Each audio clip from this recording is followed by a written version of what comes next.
أعوذ بالله من الشيطان الرجيم بسم الله الرحمن الرحيم الحمد لله رب العالمين والصلاة والسلام على سيدنا محمد صلى الله عليه وسلم وأهله وأصحابه أجمعين. أما بعد. I just want to start first of all by thanking you all here in the Belmont Community Masjid for inviting me here tonight to share my story with you in my journey to Islam. Alhamdulillah, it's truly a blessing to be in this place that I am today. And some years ago, just to share a little background with you, my parents, born in this country, they originally from Texas, and when they were very young, they moved here. Their parents actually moved here to California, in Southern California, where I was born and raised in Southern California. Both Christian, from a Christian background. Both my mother and my father were Christian, or are Christian, continue today. My parents are still together today, still alive. They've been married for 61 years.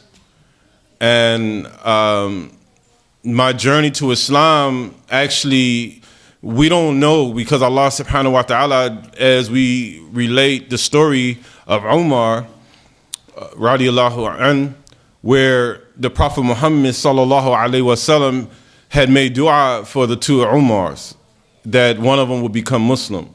So even during the time that Umar ibn al-Khattab radiallahu an was eating from the swine and drinking alcohol, and from the Quraysh and the people of Kufr at the time, the dua already had been heard by Allah subhanahu wa ta'ala, and he soon was one that we look at today with great prestige in the Ummah, that raised the Ummah to another level in this caliphate. So when I think about people becoming Muslim, I look at these stories, and it's a lot of motivation for myself, and it should be for us as well, because we don't know who will become Muslim. And the reason I use his particular story, his case, because he was one of the Sahabi that was known for his toughness, his brutality, his rage against Islam at the time that Islam was in Mecca and the message had been proclaimed in Mecca. So when I look at my own story and I relate my story, years ago when I was with my family involved in the church, I sung in the choir and went to church every Sunday, actually. And I had a good upbringing. It wasn't that I was raised in a community where there was a lot of problems, but problems were there. We had gangs, we had drugs, we had all of the bad things that you see in society today. But at the same time, there were parents there. There were parents there that cared for me, loved me, gave me the upbringing, pretty much everything that I needed as a young child. But at some point, and it's just something particularly with boys, where, we begin to explore. We want to explore. We want to get out there and see what we can find ourselves into, and oftentimes that can lead us into trouble. Now, where you're in a society, in a community where there's an absence of the presence of Allah subhanahu wa ta'ala, or the dhikr of Allah, it's much easier for the shayateen to have an influence. And where shaitan has that type of influence, we have to be afraid to some extent how our children are being raised. So my parents working hard every day, both my mother and my father. I'm the baby of the family, myself. I have a brother, an older brother, and 3 sisters, one deceased now. But I had a good upbringing for the most part, with the absence of Islam, with the exception of not having Islam at the time. But however, as I grew up and began to see the people in the community in which I lived, I started to get interested in what they were doing outside my home. So immediately when I began to go out there and experience the world as a young teen, I realized that this is something that I didn't know about out here. And this is what happens today with many of our youth, that they go out there and they see something other than what they see in the masjid, and they get curious. And no different than myself, I went out there in the world, got curious. I played sports. I joined the football team. I was a pretty good football player, in fact. But slowly but surely, as I began to meet friends in the community, my grades began to decline. My parents told me if I want to continue to play sports, I need to improve my grades. That didn't work out. And there's a tradition in Islam that says that if you continue to be in a state of disobedience to Allah subhanahu wa ta'ala, and you begin to take on friends that are not in obedience of Allah subhanahu wa ta'ala, then you will find yourself on the deen of your friends. And that's what happened. As I continued to be out there in the world, I found myself being in more disobedience to my parents. And the more I went in this state of disobedience to my parents, I found myself on the deen of my friends. And it's funny, and I see it today, where the child can be so attached to the parent. The child can be so attached from a young age, and you see the love and the affection, and then once they reach a certain level of reaching that preteen ages and then into the teens, then they want to distance themselves. They don't want to have this same connection. It's not cool anymore. It's not popular. So, but this is the influence that's a result of the friends, the people that are outside of the home. So as I continued to go outside of the home, I realized that myself. I found myself in arguments more with my parents. I found myself in disagreement with my parents a lot more. And next thing you know, I ended up in a gang. And in this time in the 80s, especially in South Central Los Angeles, the gangs were pretty much out there in the streets. It was really bad, and it's still bad even today. But in the 80s, this is when you had the Crips and the Bloods. They call the Crips and the Bloods. I ended up joining the gangs, being involved in this lifestyle. And what it creates is a whole separate belief system. You go into a whole separate belief system. So even if your parents taught you a certain way of living, a certain moral, this life or this street that you go into, it brings a whole nother belief system to you. So the way you process information, the way you dress, the way you look, the way you talk, the way you refer to people totally gets changed. And this is what happened. But one of the things I was able to do is when I would go home, I would try to shield it. And this is one of the clever things about children, about young people, is that they're able to conceal it. When they go home, the nice son, right? Not using the language that you hear out there in the streets. And I was able to conceal it until I reached high school. When I got into high school, and I think I was a junior in high school, the security from the school, which we had security on our school campus, visited my mother and my parents' home, and they said that your son is in trouble at the school. He's hanging out with friends that's really got him going in a bad direction. And by this time, I already had been involved in gangs. And my parents were like oblivious. They were totally clueless that this was happening. They was, not my son. What do you mean? What are you talking about? Well, he's in a gang. He's involved with gangs. Gangs? What do you mean, gangs? What gangs? And this is a reality even today when you see these things in our society, in our communities. And so I continued in that path and continued to disobey my parents. And one day, and I have to fast forward some, one day I had an argument with my parents, and I left the home. And keep in mind, my parents, we wasn't poor. We wasn't raised poor. In fact, my father bought every last one of me and my siblings a car when we reached high school.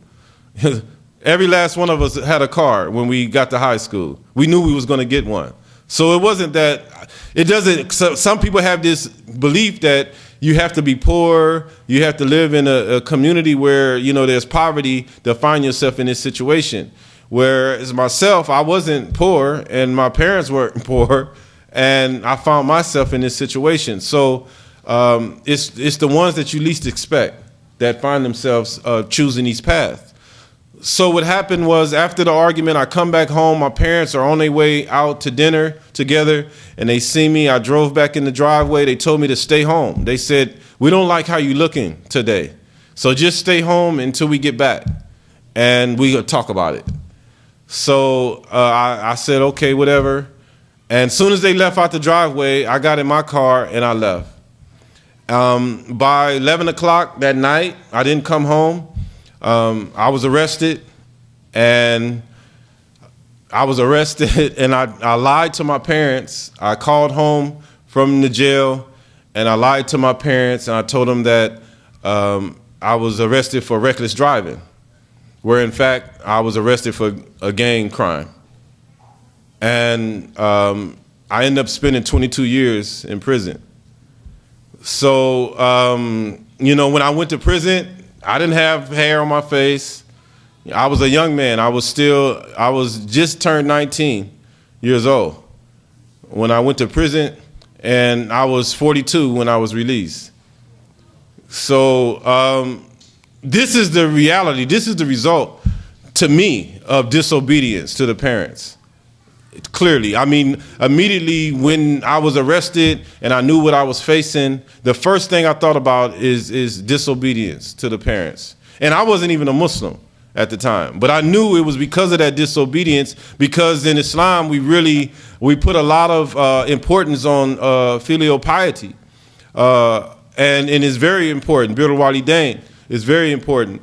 And when I was finding myself sitting there in the cell, and I knew I was going to be going away for a long time, my life was destroyed. I was sentenced to 16 years to life, a life sentence. And in California, in the state of California, a life sentence means they can keep you for life. And every so often you go before a parole board, and they decide if you're improving your life. And with the politics of California, that doesn't mean, even if you've changed, that you still may not be free. So after 2 or 3 years of being incarcerated, I was in a maximum security prison, Folsom State Prison. I called my parents and I told them, I'm gonna be here. This is it, And I pretty much accepted that I would never come home. I had accepted it. And during that time, I was still involved in gangs in the prisons. I was involved in the prison gangs. And I was taken to solitary confinement for attacking a prison guard. And during the time I was there in solitary confinement, they said, okay, we're taking away all your property. Only thing you can have now is something to read, maybe a few books at a time. You can only have up to 4 books at a time while you're in solitary confinement. So I said, okay, give me something, give me a world almanac. So I ended up with a world almanac and in a cell by myself, and I began to read the various stories that were in the All World Almanac. Then I got a letter. I received a letter from my father. And, mashallah, my father, we really close today. And he was one of the main, out of my mother and my father, we were the ones that were bumping the heads all the time, me and my father. And my father wrote me a letter and said that the prison officials said that they would not be able to come see me because I'm starting trouble in the prison, and now I'm in solitary confinement. So he said, son, I don't know what it's going to take for you to change, but if you don't change, you're never coming home. So at that moment, I continued reading the almanac, and I started using the almanac almost as a Quran. Even though I didn't know what a Quran was at the time, or I understood the Bible, and I had read the Bible and everything because I was raised a Christian. I didn't want the Bible. So I got to the section on Islam in the World Almanac. I went under religions. I read Hinduism. I read up on Judaism, all of these other religions. Then when I reached Islam, and something just struck me about Islam, and the first thing that stood out to me was the prayer 5 times a day. That was the very first thing that penetrated me. I said, wow, if you praying 5 times a day, how can you be messing up? Right? This is what I was thinking. I was like, wait a minute. And I'm looking at the times that they scattered through the day. In the morning, the noon, the afternoon. I said, wait a minute. If you're praying, I would be a hypocrite if I was just praying that many times and not changing. Right? So this is how it was working. Now, bear in mind, I've never heard about Islam. I didn't know anything about Islam. Nothing. Right? So nobody had been doing da'wah with me or talking to me about Islam or saying read Quran, any of this. I didn't have no idea what Islam was, right? So I had heard something a little bit about the Nation of Islam, but I didn't make the connection. I had no interest in that, and I seen that was something more dealing with nationalism, and I looked at it as kind of race based. So I really wasn't attracted to that. So as I continued to read, it said, okay, pray 5 times a day. Then it says fast. You have to fast. And when I read about the fasting, I said, that's discipline. And I wanted discipline. I said, that takes discipline. To go without food and drink all day, that's discipline. I need discipline. That'll help me. So I'm on my own, by Allah, I was reading these things in an almanac, not a Quran, or a pamphlet, a World Almanac, right? A 1992 World Almanac. And I'm seeing all of this. So immediately after I got through the section on the fasting, then it's mentioned about paying zakat. It mentioned about the Hajj. It had all of the 5 pillars. And after it mentioned the pillars, it went into the articles of faith. And I said, I believe this. For some reason, I don't know why, but I believe this. So I got on my cell door and I yelled out to the officials that I needed a Quran. I said, whatever you guys can do to give me a Quran, I need a Quran. And they was like, a Quran? What you mean, a Bible? That's what they said to me. They said, well, you mean a Bible? And I said, no, I don't want a Bible. I know what that's saying. I want a Quran. So they said, well, we'll see. We'll try to see what we can do. And so they went off looking for a Quran for me. They came back with a Catholic Bible. Now, I knew the difference between a regular Protestant Bible and a Catholic Bible because I had studied those faiths. Because one of them has 77 chapters and the other one is 66. And it's a little bigger than the other. I said, no, that's a Catholic Bible. I don't want a Catholic Bible or a Protestant Bible. I want a holy Quran. That's what I said to them. I said, I want a holy Quran. So find it for me.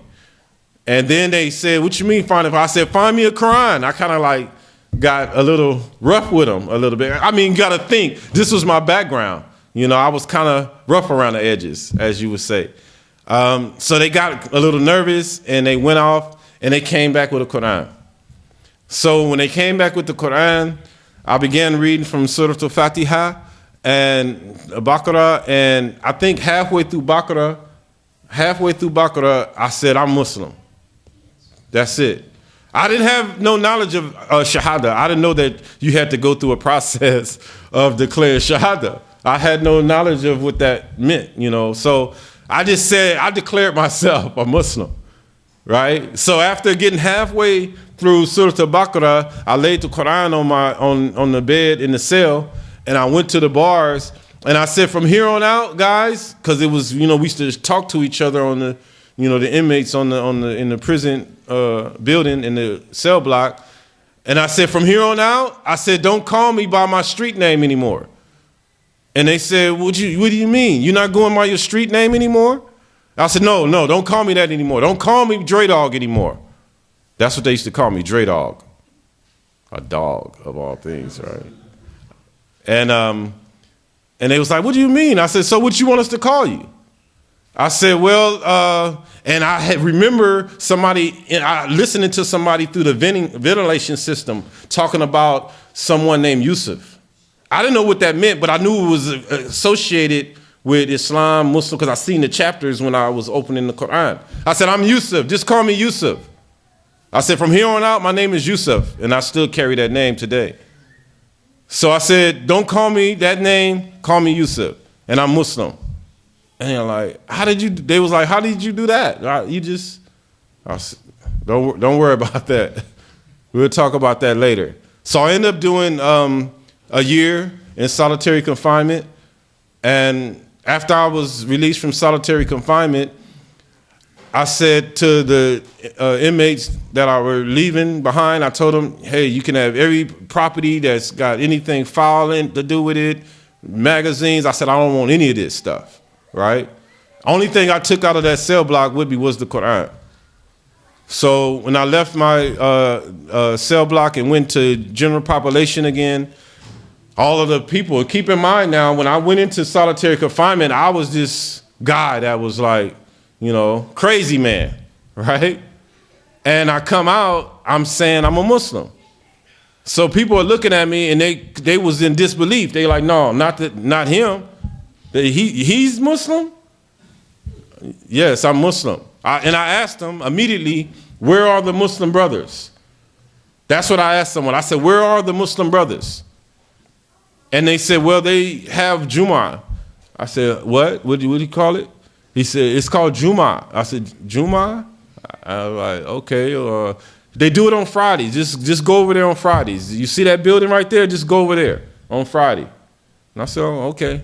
So before getting there, somebody encountered me, and they said, I heard that you're a Muslim. Now I was like, yeah, I'm Muslim. And they said, well, the brothers are over here. And by the way, who gave you your Shahada? You took Shahada, right? I said, what? Shahada? What's that?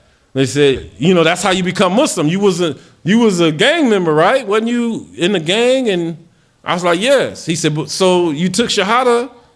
And I said, I don't know what that is. He said, well, and they explained it to me. So that day when I went to Jumu'ah for the first time, I took Shahada, and it was an imam, the Muslim chaplain working at the facility at the time. He was actually on his way to Mecca for Hajj, and I got a chance to meet him, and I'm actually still in contact with him today as well. Alhamdulillah. So that's my story. That is my journey to Islam. Now there's a lot in between that I cut out, for the sake of the environment, and we are in a masjid, and there are young people here. But in any case, as that process began, me becoming Muslim in 1993, October 1993, I began a writing campaign.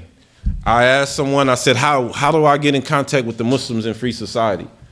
And they said, well, they have this paper in the back. There's like masajids on the back where you can write.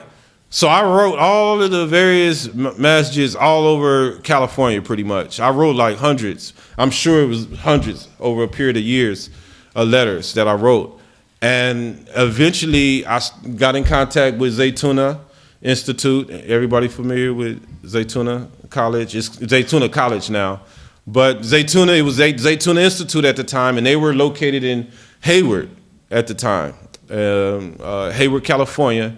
And they began sending me literature, and this was in 1997. So between 93 and 97, I was pretty much, ordering books. I had the Muslim chaplains would come in, and we would get guests from the outside, and they would come in and teach us. And this is how I began to learn Islam. So with that taking place, I began to have this desire to not only learn the deen, but to also teach it to others. So as I started learning Islam, I began to bring people that were also gang members, criminal, whatever you want to call them, they began to accept Islam as well. So many of them began to embrace Islam. And as the years went by, I went to the parole board maybe 4 times and was denied each time. I got involved with the organizations, some of the imams from out here in the Bay Area. would write letters on my behalf. And that's one of the reasons that I actually decided to leave Southern California and move to the Bay Area, because most of the support that I received while I was inside was from the Muslims in the Bay Area, from Fremont, Union City, Hayward area. So alhamdulillah, that was a part of that process. So alhamdulillah, it was a journey that when I look back on it and see that the life that I was in, I'm gonna tell you right now, especially for the young people that are here, what we think we may be missing out there is totally would destroy you. It's just totally corruption. That's all it is. It's corruption. And one of the things about it is that the nafs, once it experiences something and it has a likening to it, it becomes difficult to break. And this is one of the reasons why the shaitan, it's easier to get rid of the shaitan. All you have to do is do dhikr and the shaitan flees, right? So just based on dhikr of Allah, we can get rid of shaitan. But the nafs is much more difficult, because once the experience takes place and you get out there and you experience the world and you experience dunya, you experience friends, and like I said earlier, you're on the deen of your friends, and this is because you begin to be influenced by their behavior and by the things that they like and by the things that they're involved in and engaged in, and it's something that's new to you. You don't know what it is. You never experienced it. So now that you've experienced it and you decide that this is something that you like and you want to do, that's where that separation and that disconnect takes place between the child and the parent, right? So even today with the work that I'm doing in the community with the mentoring, this is one of the things that I'm seeing a lot. Now, shortly before I was released, one of the things, the trend that began to change inside the prison system was that we started seeing Muslims from, Southeast Asia, Palestinian Muslims, Arab Muslims coming to the prison. But they were very young. They were always very young. They were always very young. In the early stages of my incarceration, we didn't see that at all. But towards the end, once like the 2000s came in, that's when we began to see it. And some of the brothers we got together, we was like, what is this that's happening? Because we felt like, because many of us that became Muslim while we were inside were African American, some Latino, and even some Asian, Filipino. But the large majority of the people that were accepting Islam were African American. So when we would see someone coming inside that were from Afghanistan or Pakistan, we was like, wait a minute, what's going on here, right? And what we began to learn and realize is that when the young people were going into the public school systems here, they began to meet friends, they began to associate with these individuals, and they found themselves in their gangs. And especially once they got into the prison system, because once somebody like that gets into the prison system, they end up getting recruited by the Latino gangs. And the reason for that is because they see a similarity. They feel like their parents, come from other countries, they migrated over here, whatever the case may be, they have this connection with the Latinos.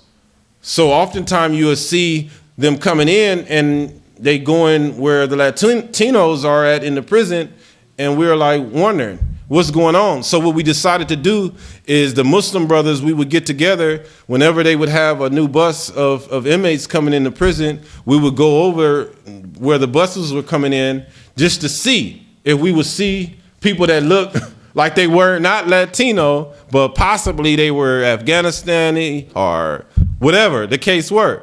So we would ask people their name. We were like, what's your name? And one time, on one case, he said, Yaseen. I said, Yaseen, come here. Come over here. Where are you going? What happened? What are you doing here? And in this particular case, I would like to share, this was a young man, young Muslim, 18 years old. And he had a friend in high school that he would hang out with that was a non-Muslim. And this is one of the reasons I ask a lot of young Muslims, how many friends do they have that are non-Muslim? But in any case, what happened was he ended up getting in the car with a friend from his high school, and his friend had just recently purchased some drugs. And upon purchasing these drugs, the police pulled him over, and because the drugs were in the car, they arrested both of them. So even though the young Muslim kid wasn't involved in that activity, he was arrested along with him. And if he had a told on the other guy, that would have put him and maybe his family even in jeopardy, because this guy was involved in the gangs. So by his family living in that community and his friend being a Latino, which have a strong gang presence in the prison as well as in the communities, it would have been difficult for him and his family possibly. So he just kept quiet, went along for the ride, and he ended up doing 18 months in prison. So now he has a record, right? So eventually he get out, we pull him to the side, we tell him to call his parents and tell him that he was in a safe place, that he was with Muslims. Even though he's in this environment, we're gonna make sure nothing happens to him. And I made dua to Allah subhanahu wa ta'ala when I went to the parole board in January of 2012, that if he free me, let me out of prison, that I would dedicate the rest of my life serving the community. That was my dua, that if Allah, if you let me out of here, I'm gonna spend the rest of my life serving the community. That was my dua.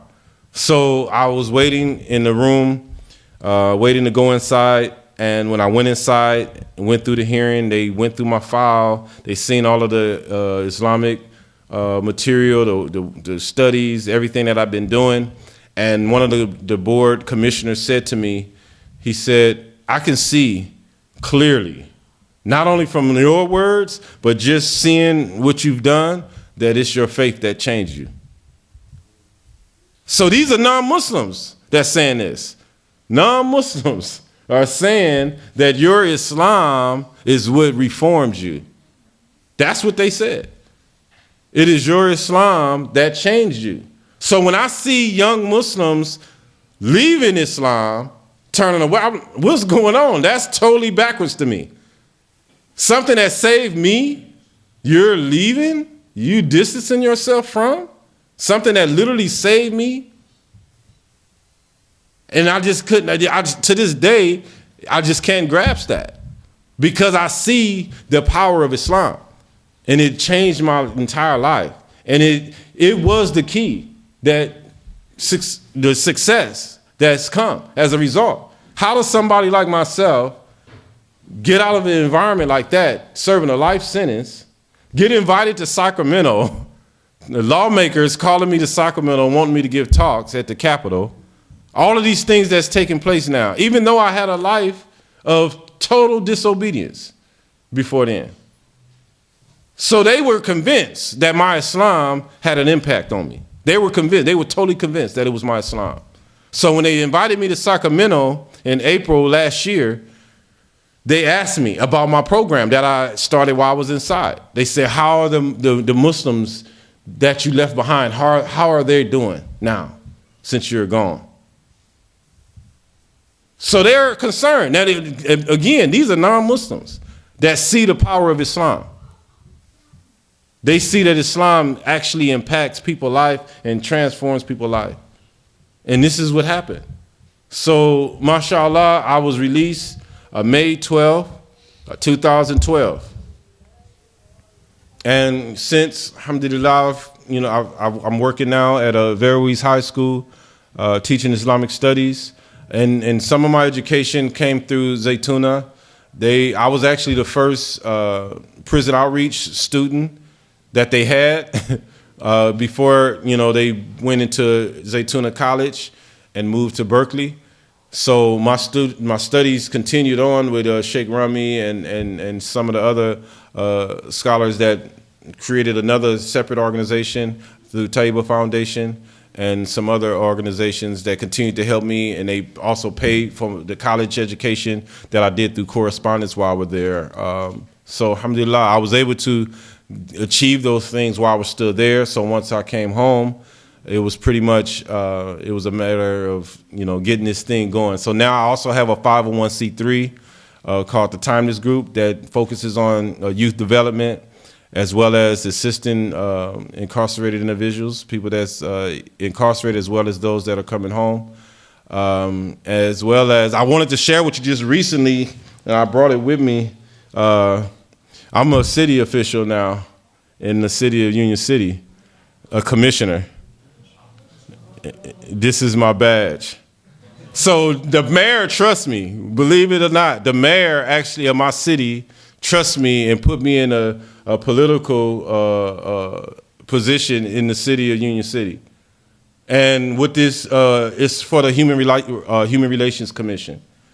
And what we do, we answer to the city council and the mayor, and we oversee the youth violence prevention programs within the city, as well as the high school, all of the high schools and middle schools, help to create programs for those schools, as well as look at scholarship possibilities for kids that had trouble and improve their grades, and we offer scholarships and things like that. So I'm also doing that in addition to my 501c3 and working at the school.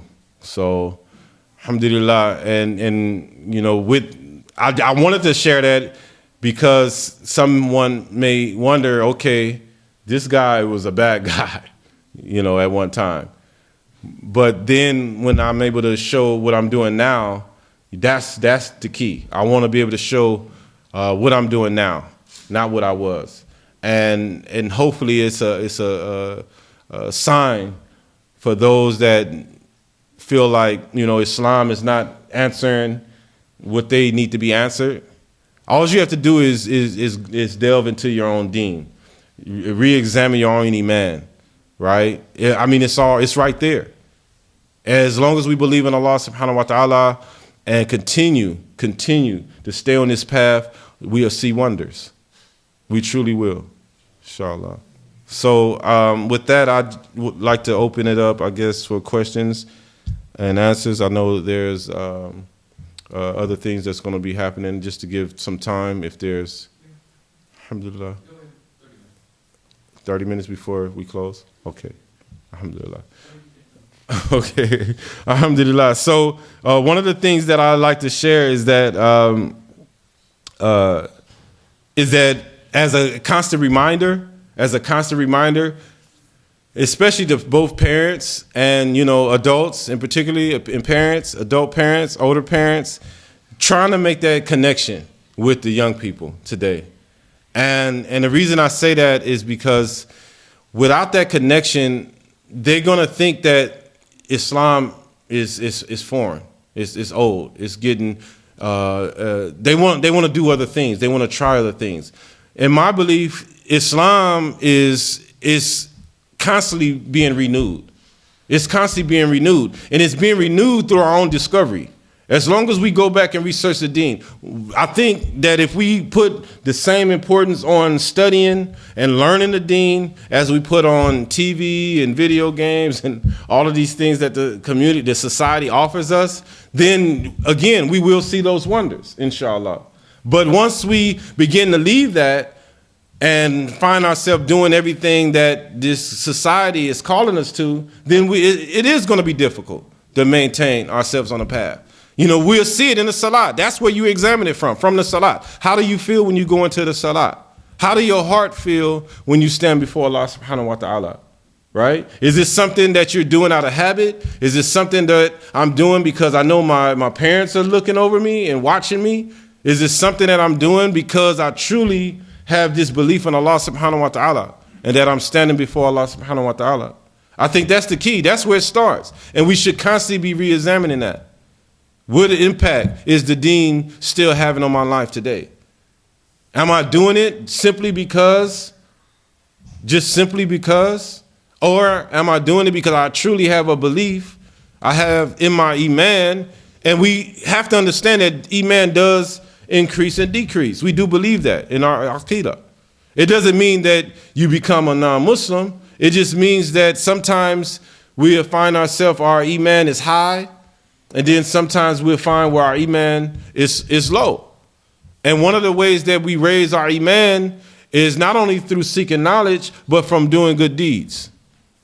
So if we're doing good deeds constantly, whether it's feeding people, going out and doing sadaqah and being nice to people or doing kind action or work, then it's going to help. It's going to give you that boost. It's going to increase you in iman. But if we're being disobedient, the more we find ourselves saying no to our parents or being in disobedience to our parents, the more we'll see the iman decrease. And that's just the nature of it. And in the Quran, this is one of the reasons why Allah subhanahu wa ta'ala, he associates, after belief itself, he says obedience to the parents. If you notice that where Allah mentions in the Quran about Birrul Walidain, it's associated with obedience to Allah. He says, obey Allah and do good to your parents. So that's very important. And whenever I would read that, I knew there had to be some relationship. And the relationship is related to the obedience to the parents. Just like you obey Allah, you also obey your parents. And as long as you're doing that, then you can find yourself on that path. The minute you leave that, I literally have a fear of that now. Even I'm a grown, older person. I actually have 6 grandkids now. Right? But my parents, I still listen to my parents. As long as they're not telling me to disobey Allah, obviously. You know, that's the only time you can disobey your parents, if your parents are telling you to disobey Allah. So I still listen to my parents. So these are the things that we want young people to understand and believe in, and to know that it's nothing out there. It's nothing out there. Regardless of what we think about the people in this society, we have a lot in Islam to be proud about being Muslim. There's so much. Just look at the history itself. Start from the Sirah and look at the history of Islam. To this day, and this is what they don't want to tell you, especially in the public schools, the amount of science, the amount of culture that Islam brought to civilization, that they still rely upon today. Whether it's the first surgeries that were performed where the cataracts on the eye was being removed were done by Muslims. The Muslims were the first scientists, the first mathematicians, right? The best architects, to this day, still the best architects. But we have to know these things, and our children have to know these things as well. They have to look at it. And I think it's a good way of encouraging young people to be interested in Islam and feel the power is in Islam. The power is not outside of Islam. We think that if we go out and mingle and just do all of these things with non-Muslims that we now some kind of way getting recognition. No, you get recognition being Muslim. Muslim, we have our own civilization, we have our own culture, we have a lot to look at and say this is something that the Muslims did. And this is not what I'm not talking about khibr or having arrogance against people. We're just talking about a type of pride that is praiseworthy, right? So, inshallah, if we can look at our deen and re-examine it in a way that empowers us in it, through Iman itself, through our faith, then we won't see no need to go elsewhere. We'll be totally content with Allah subhanahu wa ta'ala. So, inshallah, that's pretty much all I have today in this talk. Because sometimes I know, depending on the amount of questions that come in, it can kind of like cause me to go into a little more detail about my life. So whatever specific things you may want to ask, inshallah, I can elaborate on a little bit. So, yes. Your experience with the outside environment of Islam, and given the fact of we as Muslims have children born and raised and go to school here, how we're going to get them interested in Islam and get them away of the normal life of anybody in the United States or outside our Islamic world when they are only interested in music and movies and malls and shopping and things like that, materialistic things. How are we gonna get them to at least have a desire to look at the Islam? Right. Well, two things in that, and as far as how do we get our young people to look at Islam versus looking at music and all of these things that's out there that's really prevalent in our society today. That's a difficult battle, and I think it'll continue to be looked at, and tips will be given on how to address it. But what I will say is try to create in your own environment, and what I mean by your own environment, your own home, a place where they're comfortable, where there's not, in other words, like a fun place. And I'll give you an example. A parent that I'm associated with, I told him, look, create a situation at the house where your son likes being home. So what he did, he created an environment at his home. He turned his garage actually into like a place where he could at least see the friends that his kid was spending time with. So by his house being turned into where they cooked and he would feed his friends and things like that. So they like going to his house because they get to eat, right? And they have, they had computers, and he would give them things to do, like to figure out computers, because one of his sons was really good with computers. So he would show them, give them something. He'd bring on an old computer and say, hey, see if y'all can pull this apart and fix it. And so he made it a place where not only he see his friends that he's spending time with, but he made his environment a good place, a fun place to be. So now they're not always away, and he don't know what they're doing, or don't know what they're involved in outside.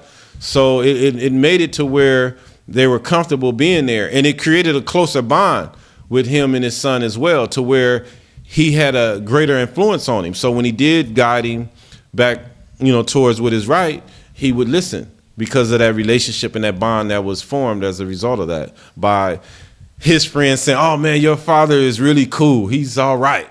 You see what I'm saying? Once that happens, you got him. That's it, So, yes. For me, maybe you should work with Hollywood to make this into a movie. I think Will Smith looks like you to some extent. So two questions, two parts. You touched on it a little bit, but high school and some even college students who are struggling with their Islamic identity. Right. What's your advice to them? Two, what's the role of, in your thoughts, from institutions like this? What should they provide to that age? Right. What I'm learning, and this is to me, most effective as far as in these environments is, again, having activities. And some fun activities where the Muslims are together and doing things that are halal, obviously. And also, I think history plays a major role, because the work that I'm doing right now with high schoolers, they really are impacted by learning the history of Islam, in detail. I'm talking about in detail. There's so much history there. And when you can kind of like break it down, and what I do with them, I have them take on various roles of his historical figures. So I tell the student, hey, you're going to be this person, you're going to be Salahuddin, or you're going to be, so that mean they had to go research that particular historical figure in Islam, and they would do like a skit and things like that. So that's the type of work that I do to keep them interested. And once they really learn about these individuals in Islamic history, it makes them realize that they do have something to be proud of, that they were the people that civilized Europe, essentially. And, people don't realize that the Dark Ages, with the birth of the Renaissance, was a result of Islam, was a result of the Spanish Muslims, the Moroccans, the people that were going into Spain and building universities and hospitals before there was an existence of hospitals as we know it today. So, I mean, once they start learning this stuff, it's like, wow, this is Islam, So I think knowledge in that area is really important. After learning their basic, Fara'ain, their fiqh and aqidah and things like that, I think it's very important that you try to make learning the history of Islam, fun for them, inshallah. Any other question? Yes. Actually, from all your speeches, amazing, but you touched me on one point when you said you embrace Islam and you start to see those young kids coming in. Mm-hmm. That's the reality, and Yeah. that's we need to face. Mm-hmm. I don't know, most of us here, we have kids, you know, they're born Muslims, from parents Right. are Muslim. Mm-hmm. Then when you get to the high school situation, that's when it gets really a problem. Right. And because of the lack of the high school, Islamic high school here, we are facing this problem now. And as Brother Ali mentioned, we're trying to see what we can do for our kids. In my opinion, I need to hear from the kids themselves. Right. What they go through in the high school, public school. Right. Well, you need to go in that room. You need to open up for them and see what you guys really, you know, experience on a daily basis. Right. Are they shy to be a Muslim? Why are you shy to be a Muslim? What's kind of experience you're going through? We need to deal with this, and this is the reality. And then try to figure out an environment for them. Maybe after schools, until we have a school, which is Islamically, a high school, you know, Islamic high school. Right. That's my catch on this, because you struck me on this note when you said, my God, I embrace Islam and I see younger generations coming in. That's very, very important. Right. Right. I think the age group or period that I think if you can get them between the age of 13 and 18, that you can do a lot right there. I mean, that age group is really critical. But as far as what you were saying about hearing them, what they have to say, I have a program that I created called STOP. It's an acronym for Straight Talk On Point, meaning it allows them to just say it. Whatever it is you're feeling at that time, it's more so a forum for them where actually parents are not included, but it's a way that you can get them to open up. And I should have brought them. I got surveys that I've been getting from them. And the type of questions I ask them is, why do you think your parents are clueless? You know, or what is it about this culture that you think you keep concealed from? And it was anonymous, you know, so that they didn't feel like they were exposing things. And I say, I'm not turning you guys in to your parents. I just want you to do this survey, right, so that we can figure out what's in your head. So the surveys are real good to get them to open up to see their thoughts. And as long as you keep it anonymous, they tend to want to go along with that. So having a circle or forum where they're actually running it and able to speak in that forum is really powerful and effective too, because they don't want to be in a space or a place where, okay, we're opening up, but okay, now when I get home, there it goes. All right. So you have to give them that space. And as long as they're all Muslims and you set the dialectic for them, then inshallah they can, some benefit can come out of that. So yes. Jail, other than being, I have two. When you went to jail, other than being a gang member, what did you do as a gang member? And the second, were you treated differently when you were a Muslim in the cell or before? Oh, that's a tough one. He asked the toughest question. It always comes from the young. Without going too deep into that, the first part of that question is, I was a violent person. That's the most I could tell you. I did a lot of fighting, and you know, and the most I would tell you in this form is that, you know, I would drag people out of their cars and things like that.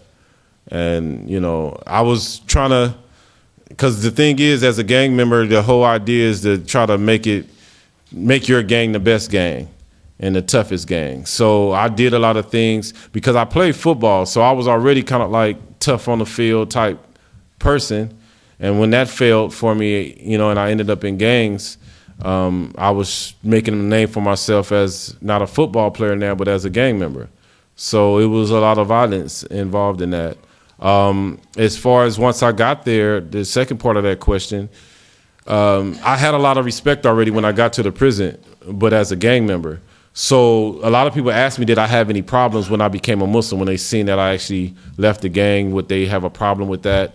I actually, one of the things I didn't mention is when I went and confronted my ex, comrades and told them that I was a Muslim and I was no longer a part of their gang. Initially, some of them was like shocked. They looked at me, but I think a couple of them, they were looking in their eyes, looking at them, they was like, they didn't want to be the first to attack me either. So they thought about that. So I guess the transition for me was a little easier because of that, but we helped a lot of other individuals make that transition too, because the Muslims actually had a strong presence inside the prison, a very strong presence, and in fact, so strong, the wardens, the captains, you name it, they respected the Muslims in there. When big stuff would happen, like prison riots, things like that, they would actually go consult with Muslims. Inmates, they would go consult with the Muslim inmates and say, how can we get control of this situation? Because they looked at us as people of knowledge. They looked at us as people of power. They looked at us as people of intellect. That's how they looked at Muslims. We talking about prison officials. This is how they look at Muslims inside the prison system. So that's one, even though it's a bad place, that's the good that's in it, that you may find. So, inshallah. Yes.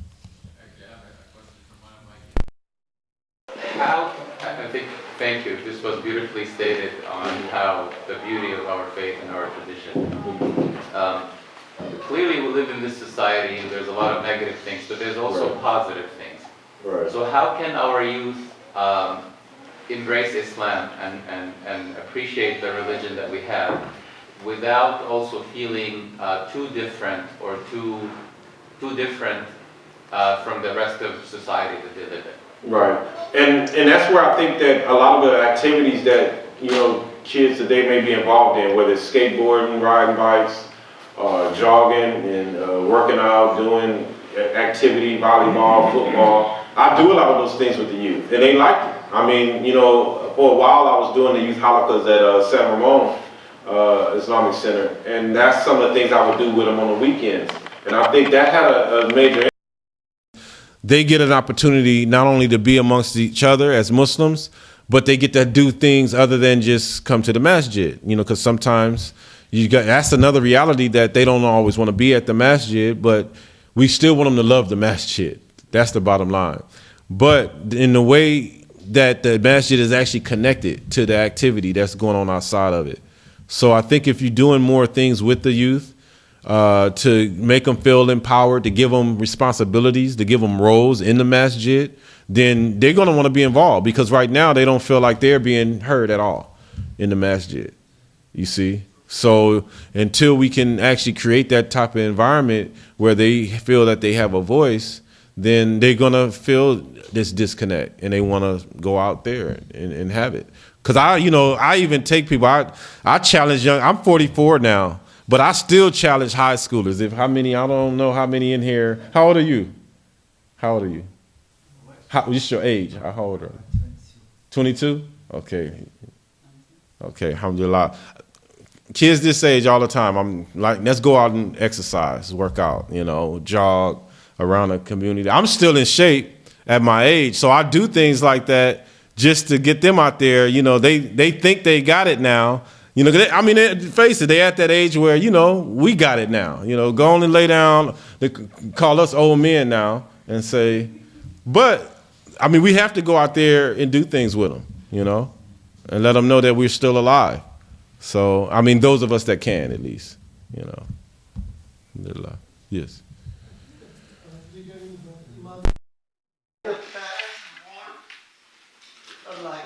They are more obstacles. In the sense that I have seen in my own that up to the middle school, the parents are the staff, because their parents can tell them, they brought them to this country like us, were immigrants, for their future. But once they go to high school, our communication actually decreases.